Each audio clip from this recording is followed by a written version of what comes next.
नमस्कार, मैं हूं विद्यासागर। स्वागत है आप सभी का टीएनपी न्यूज में। उत्तर प्रदेश के 4 शहरों में फरवरी माह से आयोजित होने जा रहे G20 सम्मेलन को लेकर व्यापक जन जागरूकता का प्रसार करने के लिए रन फॉर G20 वाकाथन का आयोजन किया गया। इस दौरान राजधानी लखनऊ सहित आगरा, वाराणसी और गौतम बुद्ध नगर में वाकाथन का आयोजन किया गया। मुख्यमंत्री योगी आदित्यनाथ ने अपने 5 कालिदास मार्ग स्थित सरकारी आवास से फ्लैग ऑफ करके एक साथ चारों शहरों में वाकाथन का शुभारंभ किया। फ्लैग ऑफ कार्यक्रम के दौरान अपने उद्बोधन में मुख्यमंत्री ने कहा कि उत्तर प्रदेश को G20 सम्मेलन के आतिथ्य का सुअवसर प्राप्त हुआ है। इस सम्मेलन के जरिए अंतर्राष्ट्रीय स्तर पर प्रदेश की छवि, यहाँ की संस्कृति, खान पान और डिजिटल यूपी को प्रदर्शित करने का अवसर हमें मिला है। भारतीय मनीषा की सोच थी, कभी हमने ये नहीं कहा कि ये मेरा है, ये तेरा है। हमने तो इस बात को माना था कि यह सोचना तो एक बहुत छोटी सोच होती है। हमने तो हमेशा इस बात को माना कि अयम निज परोवेति गणना लघु चेतसाम उदार चरिता नाम तो सुधेव कुटुंबकम। पूरी दुनिया को एक परिवार के रूप में मानने की जो भारत की सनातन सोच रही है, उस सनातन सोच को उजागर करने का एक अवसर भारत के पास आया है। जब G20 की अध्यक्षता भारत को करने के लिए अवसर मिला है।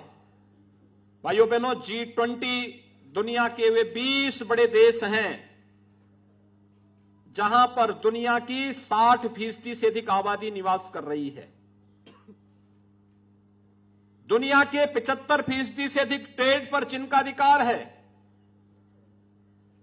दुनिया की 85% जीडीपी पर जिन देशों का अधिकार है, और दुनिया के अंदर इनोवेशन, रिसर्च और पेटेंट में 90% से अधिक पर जिनका अधिकार है। दुनिया के वे 20 बड़े देश G20 के नाम पर जाने जाते हैं, और दुनिया के उन 20 बड़े देशों का नेतृत्व आज उत्तर प्रदेश को प्राप्त हुआ है। इस दृश्य से हम सब के लिए गौरव की बात है। वहीं राष्ट्रीय लोकदल के अध्यक्ष जयंत चौधरी ने मुख्यमंत्री योगी आदित्यनाथ को पत्र लिखकर गन्ना मूल्य घोषित करने की मांग की है। जयंत ने मुख्यमंत्री को लिखे गए पत्र में कहा है कि गन्ने का आधा पेराई सत्र बीत चुका है। सरकार ने अब तक मूल्य की घोषणा नहीं की है। ऐसे में किसान बिना मूल्य जाने ही गन्ना आपूर्ति के लिए मजबूर हैं। जयंत ने लिखा कि जब यूपी में विधानसभा चुनाव आसन्न थे, तब आपके नेतृत्व में प्रदेश सरकार ने गन्ना पेराई सत्र के लिए 26 दिसंबर 2021 को गन्ने का मूल्य घोषित कर दिया था। उस समय अदालत के आदेश के साथ ही बीजेपी सरकार ने भी गन्ना मूल्य का भुगतान 14 दिन में करने और विलंब होने पर ब्याज के साथ भुगतान करने की घोषणा की थी।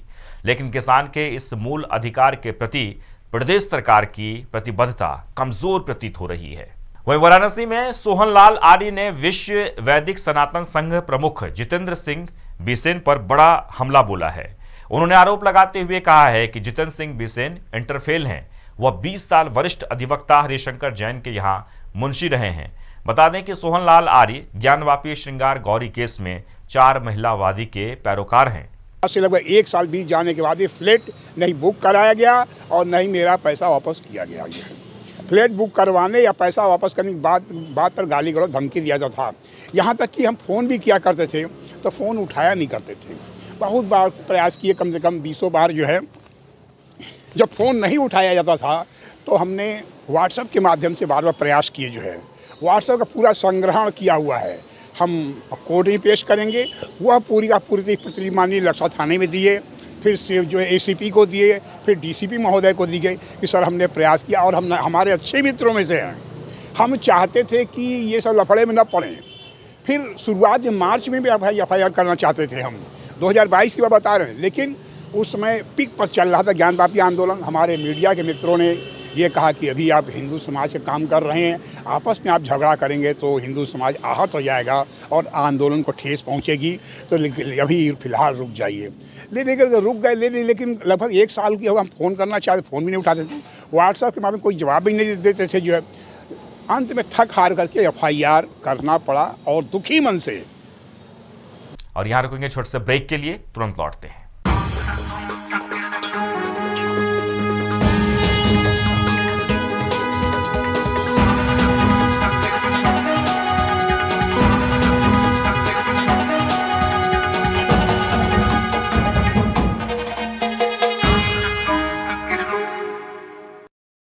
ब्रेक के बाद आपका स्वागत है। गोंडा में हुए ब्लाइंड मर्डर का पुलिस ने खुलासा कर दिया है, जिसमें पुलिस ने 2 आरोपियों को गिरफ्तार कर जेल भेज दिया है। दरअसल 16 जनवरी को कोतवाली देहात क्षेत्र में सड़क किनारे एक शव बरामद हुआ था, जिसके बाद तफ्तीश में पता चला कि मृतक ने STS मूल निधि कंपनी में कुछ अभियुक्तों का पैसा लगवा रखा था, लेकिन कंपनी पैसा लेकर भाग गई, जिसके बाद अभियुक्त मृतक से अपने पैसों की मांग कर रहे थे, जिसके चलते अभियुक्तों ने युवक की हत्या कर दी।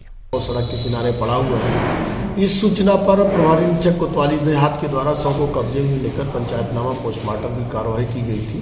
पहले ये लग रहा था कि हो सकता है सड़क में एक्सीडेंट हुआ हो, बाद में उसके परिजनों के द्वारा तहरीर दी गई, उसमें 302 IPC का अभियोग पंजीकृत किया गया और उसमें जो पंचनामा के बाद जो पोस्टमार्टम हुआ था उसमें मृतक के सर पे जो चोटें थी और शरीर में जो चोटें थे उससे लगा कि कहीं ना कहीं इसके साथ मारपीट हुई है।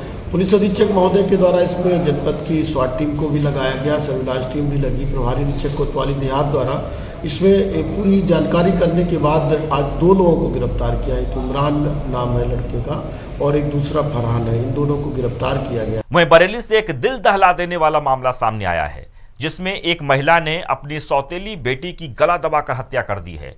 ग्रामीणों की जानकारी पर पहुंची पुलिस ने मासूम का शव कब्जे में लेकर पोस्टमार्टम के लिए भेज दिया है।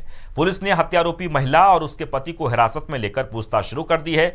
घटना बहेड़ी थाना क्षेत्र के दौलतपुर की बताई जा रही है। मामले में बच्ची के पिता ने अपनी पत्नी पर हत्या की रिपोर्ट दर्ज कराई है। वहीं वाराणसी में मौनी अमावस्या के चलते लाखों श्रद्धालुओं ने गंगा में आस्था की डुबकी लगाई। 84 घाटों पर श्रद्धालुओं ने गंगा स्नान किया। वहीं गंगा घाटों पर श्रद्धालुओं ने स्नान कर दान पुण्य भी किया। मान्यता है कि आज के दिन मौन रहकर ईश्वर की साधना की जाती है। आज के दिन गंगा स्नान करने से अश्वमेध यज्ञ के समान फल मिलता है। गंगा घाटों पर सुरक्षा की बात की जाए तो प्रशासन लगातार मुस्तैद था। यहां तक कि किसी भी श्रद्धालु को कोई परेशानी न हो, इसके लिए पुख्ता इंतजाम किए गए थे। पहली बार आया हूँ, इसके पहले मैंने कभी आया नहीं, तो वैसे तो घूमने के पर्पज़ से आया था, लेकिन नहान के पर्पज़ से हम लोग आए हैं। काफ़ी मॉर्निंग हम लोग आए थे, सुबह के 3:30 बजे ही यहाँ पे हम लोग घाट पे पहुँच गए थे और स्नान किया। काफ़ी अच्छा महसूस किया कि घर से अपने जो भी मौन अवस्था में निकलकर गंगा घाट पर आकर मौन ही अवस्था में डुबकी लगाकर और डुबकी लगाने के बाद सूर्य भगवान को अर्घ देकर, जल देकर, विष्णु भगवान को पूजा अर्चना कर तब अपना व्रत को तोड़ते हैं और वो बोलते हैं। काशीवासी की एक मान्यता ये भी है कि माघ मास के इस अमावस्या पर्व को एक विशेष स्थान ये भी दिया जाता है कि इस दिन तिल और गुड़ से बने हुए सामान को पितरों के नाम पे अपने दान करने से पितृदोष की क्षय होती है। वहीं यूपी के हमीरपुर में जमीनी विवाद को लेकर 2 पक्षों में जमकर लाठी डंडे चले। मारपीट में दोनों पक्ष के लोग घायल हुए हैं।